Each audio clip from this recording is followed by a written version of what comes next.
Ak ma niektorí z vás sledujete na mojom TikToku alebo Instagrame, tak viete, že moje vlasy sa extrémne zmenili z tohto na toto.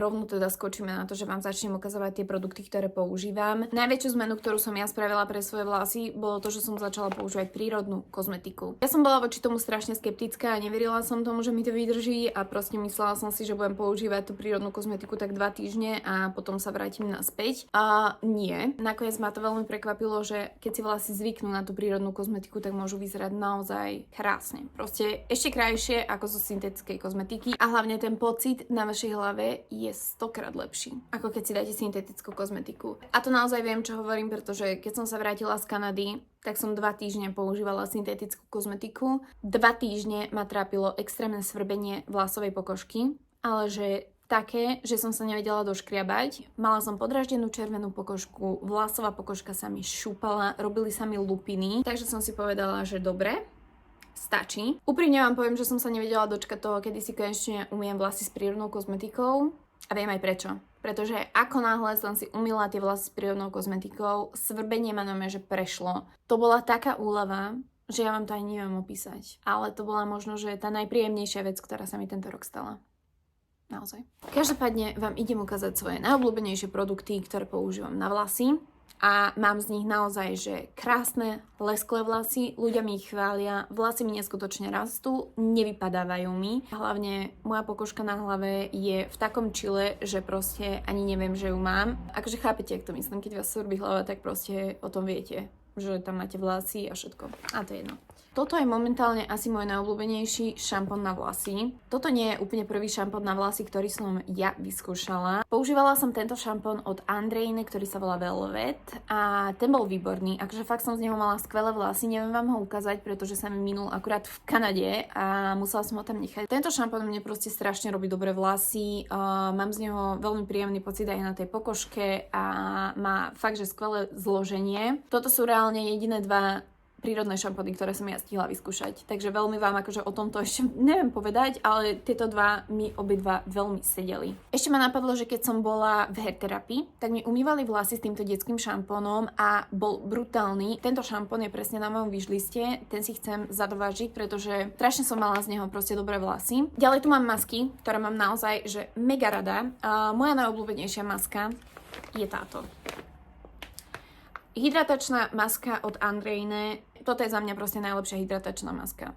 Ja neviem, čo do toho dávajú. Toto keď si dáte na vlasy, viete ich bez problémov rozčesať, už dokonca už keď si ich dáte na tie umyté, vrzgajúce tvrdé vlasy, ktoré sú z prírodného šampónu. Ja si dokonca túto masku dávam až hore. Vy všetky tieto prírodné masky si proste viete dávať až na pokožku, takže ja si to dávam úplne, že z hora až dole a brutálne proste. Krásne, lesklé vlasy z toho budete mať, ktoré viete bez problémov rozčesať. Žiadne také, že sa vám zasekne hrebeň alebo čo, absolútne. Čiže v tejto maske ja možno, že mám už iba toľkoto. Ona je už skoro, že fakt úplne prázdna. Ďalšiu, ktorú mám rada, je táto od CBD Apothecary. Myslím si, že je to od Soupory, ja neviem. Ale to je jedno. Toto je ešte to ich staré zloženie, v ktorom majú vlastne také guličky, s ktorými si vy viete robiť peeling vlasovej pokožky. Toto, priatelia, bola vec, ktorá mi pomohla s tým, keď ma svrbela hlava, pretože ja som si vlastne spravila doma taký ten peeling, že som si chcela dať proste fakt, že všetky tie silikóny preč z mojej pokožky. Podľa mňa z tých silikónov ma teda tak svrbela tá pokožka a toto bolo fakt, že super. A inak stále to používam ako masku, ale tým, že už to prestali vyrábať s týmito guličkami, tak rozmýšľam, že si to odložím a budem to používať čisto iba ako peeling a masku si kúpim, že zvlášť. Akože toto je moje také, že najobľúbenejšie kombo. Ja si ich mixujem. Proste ja si dávam aj túto, aj túto. Ty kokos. Som si zašpinila vlasy, ale proste chcela som povedať, že každá jedna z týchto masiek je proste v niečom odlišná, každá je v niečom lepšia. Proste ja mám pocit, že keď to použijem spolu, tak mám tie vlasy ešte krajšie. Ja som tomto strašne taká, že experimentujem a proste robím čo, skúšam. Aj keď mi niekto hovorí, že no, toto by si nemala robiť alebo tak, ja to aj tak urobím, ja to skúsim proste, lebo ja chcem vedieť. Takže nehovorte mi nikto, čo mám robiť, lebo aj tak to tak neurobím. Čiže ale toto vlastne používam v tej sprche. Áno, dvakrát si umývam vlasy so šampónom. Vždy ten druhýkrát, keď si dávam šampón, tak si ho tam chvíľočku aj nechám pôsobiť a potom ho teda zmiem. Veľmi dôležitá vec pri umývaní vlasov, priatelia. Ja som zmenila aj spôsob umývania vlasov. To ma vlastne naučili v hair terapii, že ako si mám správne umývať vlasy. Takže ja vám to predvediem, hej. Dajte si pumpičku, 2 pumpičky, šampón, proste dostatočne veľa šampónu na ruku, aby vám to penilo. A začnem si vlastne takto masírovať ten šampón do vlasov, poriadne, úplne až na pokožku. Potom dáte si ďalšiu pumpičku, ja si väčšinou dávam, že do obidvoch rúk a idem tuto. Takto si masírujem vlasy, čistím tú pokožku hlavy. Znovu šampón a tu si masírujete. Takto. Ja si normálne, že až tuto idem na krk. Potom znovu si dáte a tuto. A za ušami a všade. Áno? Takto. A proste robíte stále tento pohyb. Ja stále hovorím, proste predstavujte si tak, že vy ste kaderník, že tieto ruky proste nie sú vaše, ale že niekto druhý vám umýva tú hlavu. Predstavujte si tak, že proste vaše ruky sú kaderník, hej? Chápete tomu? No to je jedno. Pri tom prvom čistení si čistíme pokožku od nečistôt a pri tom druhom čistení si dávame šampón na to, aby vlastne tie látky, ktoré sú v ňom, tie prospešné látky, nám prenikli pekne hlboko do pokožky, keď už je čistá. Zmyť si vlasy musíte vždy naozaj veľmi poriadne, aby vám tam nezostal žiadny šampón, už aj po tom prvom, aj po druhom šamponovaní. Aj to zmývanie vlasov som zmenila, takže vám to tiež idem predviesť. To ma tiež učili v hair terapii, že vždy vlastne si musím tie vlasy nadvihovať. A najlepšie je, keď si zoberiete hlavicu priamo takto do ruky. Prúd si púšťam trošku silnejšie, aby mi proste tá voda poriadne vymila z tých vlasov šampón. Pozor, ale vodu si ja nepúšťam úplne horúcu. Musíte si nechať takú vlážnu vodu, proste nie studenú, ale nie úplne vrelú, ale takú príjemnú, jednoducho. Dajme tomu, že toto je sprchová hlavica, áno. Vlasy si budete potom takto vlastne umývať. Takto si vlasy s končekmi prstov škrapkám, nadvihujem a púšťam si tam vodu. Idem vždy vlastne v rovnakom poradí, v akom si aj šamponujem hlavu, no proste v tom istom poradí si ju aj zmývam. Čiže ak som začala šamponovanie tu hore, tak tu hore si ju začnem aj zmývať a potom samozrejme nemôžete zabudnúť na toto temeno. To je proste úplne, že najdôležitejšie, áno. Temeno musíte poriadne umývať. Ja sa stavím, že milión ľudí si zabudá temeno hlavy poriadne zmývať a tým pádom vás tam presne začne svrbeť hlava alebo sa vám tam začne vytvárať nejaký exém, psoriáza, hocičo. Keď už mám vlasy umyté, chytím si ich, vyžmýkam si z nich vodu a vlasy si zabalím do tohto mikrovláknového uteráčiku. Nechávam si vlasy v mikrovláknovom uteráčiku asi maximálne 2-3 minútky. Naozaj, že proste ešte aj keď sú stále mokré, tak dám to dole. A tu sa vlastne dostávam k tomu, že nie je dobré, aby ste si nechávali uterák dlho na vlasoch a v podstate, aby ste si nechávali aj túto vlasovú pokožku veľmi dlho mokrú, pretože čo robia proste miesta, ktoré sú príliš dlho mokré? Zaparia sa, je to proste živná pôda pre všetky huby, baktérie, plesne. Takže to nechceme, aby sa nám stalo z hlavy. Čiže preto 2-3 minútky dáme dole. Mokré vlasy si nesmiete česať. Áno, toto si zapamätajme. Ja čo robím, keď mám teda ešte stále mokré vlasy? Zoberiem si tonikum na vlasovú pokožku. Mám na to takýto vlasový hrabenček, s ktorým si vždy vlastne takto odhrabnem cestičku, chytím tento sprej, takto na pokožku hlavy, znovu, zase si to nastriekam na pokožku hlavy, zase idem na ďalšiu cestičku a týmto spôsobom si proste robím celú vlasovú pokožku. Samozrejme, nezabúdam na to, že si to hlavne dávam aj tuto vzadu na temeno, pretože to temeno ma ešte stále od tej syntetickej kozmetiky zvykne niekedy svrbievať, tak si to tam pre istotu dávam, ale všeobecne si to proste dávam na celú vlasovú pokožku. Toto má neskutočne dobré zloženie a zároveň to trošku aj chladí a je to extrémne príjemné proste po tej sprche, keď si dáte niečo takéto chladivé na pokožku. Ja som vyskúšala už aj iný toner, ale vôbec nebol proste takýto dobrý, nemal ani ten chladivý efekt a bolo to celkom také, že o ničom, takže tento mám už totálne minutý, naozaj, že v ňom mám asi potiaľto. A už aj by bolo asi dobré, kebyže si to objednám. Keď vám ešte stále bude stiekať vlastne voda z vlasov, tak vždy si to takto, tie vlasy ešte vyžmýchávam s uterákom. Samozrejme ich nešúcham ani nič, len ich proste stláčam s tým uterákom. Keď si tonikum nastriekam, tak si trošku tie vlasy aj takto ešte masírujem končekmi prstov a do dĺžok vlasov si dávam tieto dve veci. Toto je leave-in kondicionér Herbst, tuším. má to aj nejaké oleje v sebe a proste, neviem, je to strašne dobré. Má to inak takú mliečnú konzistenciu, tu vidíte, že pokiaľ tam mám, to nie je ani že polovička. Skoro vôbec tam už nemám. Strašne mám z tohto dobré vlasy. Toto je asi, že moja najobľúbenejšia vec od Andrejné. Je to sprej na ochranu proti teplu. Prírodný.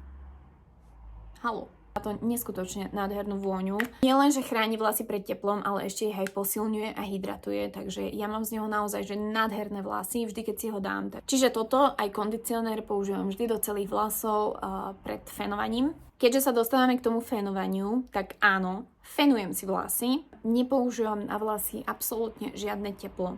A toto, priatelia, je vec, ktorá mne podľa mňa že najviac zmenila tie vlasy. Pretože odkedy ja toto robím, tak mi proste túto neodstávajú hore vlasy. Naozaj, pozrite sa. Lesklé, totálne zdravé. Ak si myslíte, že vám studený vzduch neusuší vlasy, tak on ich usuší. Ale viete čo ich? Nevysuší. Pretože teplý vzduch extrémne vysušuje vlasy. S čím teda ja som bojovala, že som mala stále suché vlasy. Zapnem si studený vzduch, zapnem si kľudne aj to najsilnejšie fúkanie, aby som to proste mala rýchlo a začnem si fúkať pokožku hlavy. Ja si vysuším úplne, že celú pokožku hlavy, áno, čiže snažím sa naozaj si fúkať proste iba tuto, fúkať si vždy medzi vlasmi, aby som mala vlastne suché tie korienky, alebo ako to mám povedať. Úplne prirodzene sa mi tým pádom vlasy vysušia asi do tejto dĺžky a tieto dĺžky mi zostanú mokré. Ja si ich ale nechávam mokré. Ja si ich nevysuším. Pravím jedine to, že si proste zoberiem nejaké takéto klipy, tuto si zaklipnem ofinu, mi to nezavadzia a nič do tých vlasov nedávam, žiadny olejček, nič proste. Čiže dĺžky vlasov si nechávam voľne vyschnúť, ale pokožku hlavy si suším fénom, keďže ju nechcem nechávať voľne uschnúť. Strašne som sa bála, že keď mi tie vlasy uschnú, tak proste budú frízy. Frízy bývali, keď som si ich fúkala s tým teplým vzduchom. Studený vzduch je možno, že odpoveď na to, aby ste nemali frízy vlasy. Lebo naozaj ich nemám proste frízy. Toto sú úplne voľne vzduchom vysušené vlasy. Teda tieto spodky sú voľne vzduchom a toto sú studeným vzduchom. Sú tie vlasy frízy? Lebo podľa mňa vôbec. Pozrite sa, aké sú proste. Strašne trápilo, že som mala vlasy suché. No a pozrite sa, aké sú teraz.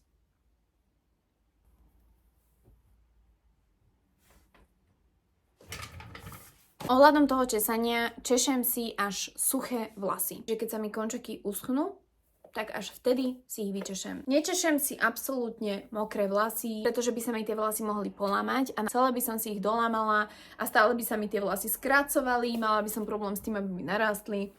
Takže toto je ďalšia vec. Kefy som úplne zmenila na drevené. Toto sú dve moje asi také najobľúbenejšie. Táto je od Andrejné, tu používam dennodenne na česanie vlasov.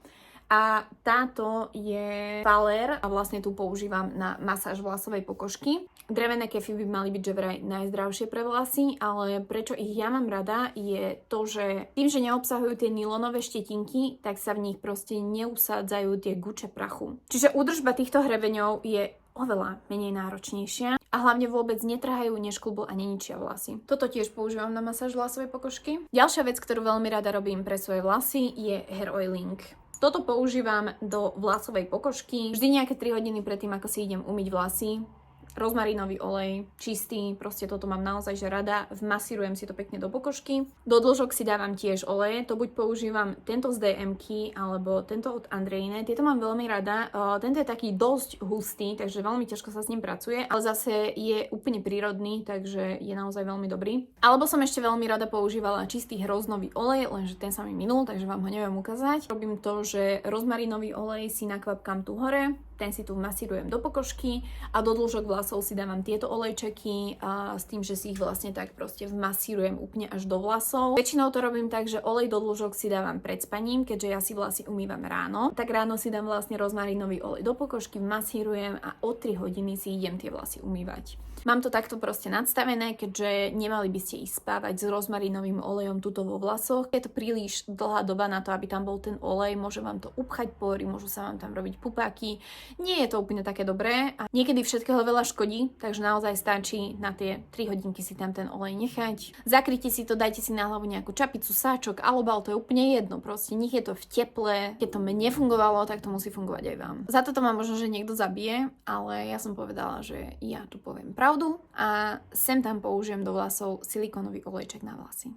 Áno, je to tak. Olejčeky do vlasov proste sú aj vždy budú moja guilty pleasure a ja to jednoducho nemôžem skipnúť. Proste keď chcem, aby moje vlasy sa naozaj že veľmi ľahko rozčesávali, boli krásne, tak si dám občas takýto olejček do vlasov. Ja si myslím, že keď sa dáva silikón do končekov, tak to nie je až taká katastrofa, ako keď sa dáva na vlasovú pokožku. Na vlasovú pokožku by som si silikón už nikdy v živote naozaj nedala. Teraz napríklad nemám žiadny, mám normálne iba umyté vlasy s prírodnou kozmetikou, mám tam kondicionér, masku, ale proste občas to robím, áno. Ale keď si všimnem, že mi to robí zle, tak to prestanem robiť, lenže problém mám s tým, že tie prírodné oleje sú extrémne proste hutné a strašne mi zaťažujú vlasy. Ešte zatiaľ som nevyskúšala proste taký prírodný olejček, ktorý by bol dobrý, ale kľudne mi po toto video dajte nejaké tipy, ja vyskúšam a možno, že urobím veľkú zmenu.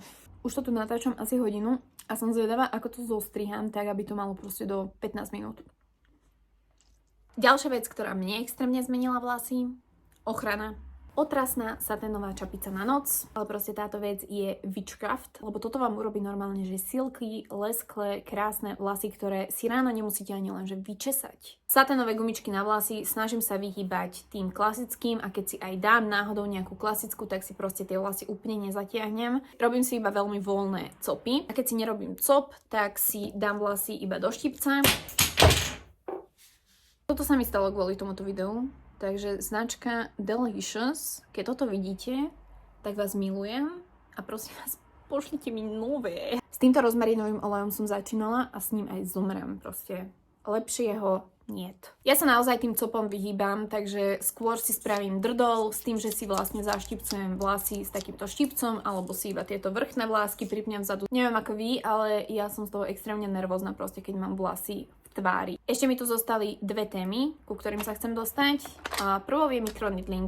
Veľa báb sa ma pýta, že či si ho ešte stále robím. Áno, stále si ho robím. Nerobila by som si ho, kebyže to nefunguje. Toto naozaj ľudia funguje. Vždy pred použitím si to musíte poriadne vydezinfikovať. Chytám si takto vlasy, áno, a takto si vlastne trošku prechádzam. Nerobím také, že do tejto strany, do hentej strany, do neviem akej strany. Nie. Nerobím. Robím to iba úplne jemne jedným smerom. Microneedling si robím vždy, keď mám čisté vlasy, čiže nie na nejaké štvordňové alebo takto, to sa vtedy robí hair oiling. Kľudne napríklad, keď si ráno umiem vlasy, tak večer pred spaním si ho môžem spraviť. Robím si ho nejaké 2-3 minútky maximálne, naozaj, že si naozaj iba rýchlo prejdem tie vlasy. Vždy som si tam dávala nejaké sérum, ale odkedy používam prírodnú kozmetiku, tak som vlastne nenašla žiadne prírodné sérum. Ak o nejakom viete, tak mi určite dajte vedieť, ale ja si tam teda dávam toto tonikum, nakoľko obsahuje proste rýžovú vodu, kolagén a neviem čo všetko a neviem, proste mám pocit, že je to dobré. No a posledná vec, ku ktorej sa konečne dostávam, je to, ako sa starám o svoje vlasy znútra, čiže aké beriem vitamíny. Za prvé beriem tento ženský komplex od Optimum Nutrition, volá sa Optivumen a sú to vlastne multivitamíny pre aktívne ženy. Čo teda akože neviem, že či ja som, ale dobre. Naozaj, že majú neskutočné zloženie. Sú za mňa asi že najlepšie ženské vitamíny. Mám už nejaké asi 3. balenie. Aby vlasy rástli, je potrebné si proste doplňať vitamín D. Nakoľko je jeseň, aj celú túto zimu, proste možno, že slnko nebudeme tak často vidieť. Takže preto volím vitamín D. To je od značky Cytec Nutrition. Ďalšia vec je tento B-komplex 50. Nakoľko hentie vitamíny, čo som vám ukazovala, nie sú zamerané na to, aby ste mali zdravé vlasy, nechty. Sú to naozaj že také komplexné vitamíny, ale proste ja si doplňam ešte vitamín B. Toto obsahuje samozrejme aj biotín. Tu je pre mňa neskutočne dôležité to železo a všetko to, čo proste žena potrebuje. Tu je pre mňa dôležitý biotín, tu je pre mňa dôležité Dčko a toto prosím pekne som si doniesla z Kanady. Ja som sa týmto inšpirovala u amerických dermatologičiek, ktoré to odporúčali pre ženy, ktorým vypadávajú vlasy. Keďže olej z tekvicových semien by mal že vraj znižovať nejaké vypadávanie vlasov a vlastne zlepšovať celkové zdravie vlasov, tak som to teda začala brať. Beriem to už asi mesiac a musím povedať, že naozaj som veľmi, veľmi spokojná. Celé to vypadávanie proste nejako prestalo, keď ja som si upravila tieto vitamíny, keďže tieto vitamíny mám upravené naozaj, že asi posledný mesiac, kedy som si to teda ťukala do ChatGPT a ChatGPT mi všetko teda poradil. Ja som si to teda takto zmenila a naozaj, že proste cítim sa super. Mám oveľa viacej energie všeobecne ako žena, keď si myslím, že to teda aj bolo tým nedostatkom železa, že som bývala veľmi malátna cez deň, ale proste odkedy to mám takto upravené, tak naozaj, že ja sa cítim super. A mám pocit, že aj pleť mám krásnu. Ozaj inak, ešte zabudla povedať, že vlastne aj tento B50 komplex beriem kvôli tomu, aby som mala krásnu pleť. Niečo proste v tom je, ja neviem, či je to tá kyselina pantoténová, alebo čo, proste už som z toho, že úplne oné. Toto. Aj si dávam pozor na to, aby som to brala každý jeden deň, aj keď náhodou si, že spomeniem večer, tak aj tak si to pred tým spaním dám. Takže to je všetko asi. Ja si myslím, že vám už asi nemám čo viac povedať. A keď aj náhodou ešte mi niečo napadne, tak už asi budem musieť spraviť nejaké ďalšie video alebo tak. Ak máte nejaké otázky, tak sa ma prosím pýtajte tuto dole v komentároch. Možno, že z toho spravím potom nejaké Q&A video alebo tak. Veľmi dúfam, že toto moje video splnilo nejaké očakávania, ktoré ste vlastne od tohoto mali. Keďže ja už som dlhšie slúbila to, že vám vlastne natočím celú moju vlasovú rutinu a že vám dám rady, ktoré mne zmenili totálne vlasy. A to je asi všetko. Takže majte sa krásne a dúfam, že sa stretneme aj pri ďalšom YouTubeovom videu, pretože akože tento formát ma možno, že baví aj viacej, ako keď je to otočené. A tak.